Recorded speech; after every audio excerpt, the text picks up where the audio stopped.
তারা যারা বলেন এই 2 মাসে সরকার কি উন্নয়ন করছে, উন্নয়ন দেখেন, আপনাকে চোখ নাই, দেখতে পারেন না। এটা ময়লা ফেলে ফেলে ভরট করে ফেলেছিলেন, এটারে খাল খনন করে করে নদী বানিয়ে ফেলছে কে? তারেক রহমান। দেখেন এখন ওই যে দেখেন জোয়ার ভাটার পানি যাচ্ছে আসছে, কি সুন্দর রাস্তায় পরিষ্কার না?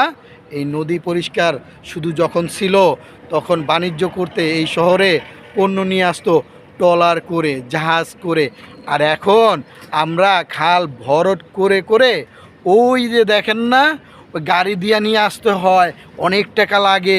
পরে কি খাবারের দাম বেড়ে যায়, পণ্যের দাম বেড়ে যায়। কারণ কি জানেন? ওই যে ট্রলার দিয়ে খাবার নিয়ে আসা যায় না।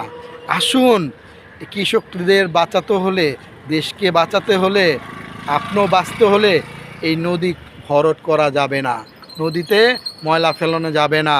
নদী ভরট করলে জাহাজ নিয়ে আসবে না, আপনার খাবারও আসবে না। এই খাবারে কিন্তু একদিন শহর দিয়ে এই ট্রলার দিয়ে এসে এসে আপনার শহরের ভিতরে গাড়ির যানবাহনের রাস্তা ছিল না, এই ট্রলার দিয়েই খাবারের পণ্য নিয়ে আসতো ট্রলারে করে। সেই খাবার আপনারা কম টাকায় পাইতেন। আসেন না ভাই, দেশকে ভালোবাসি, ময়লা ফালবো না, ওয়াদা করি দেশকে সুন্দর করে গড়ে তুলি।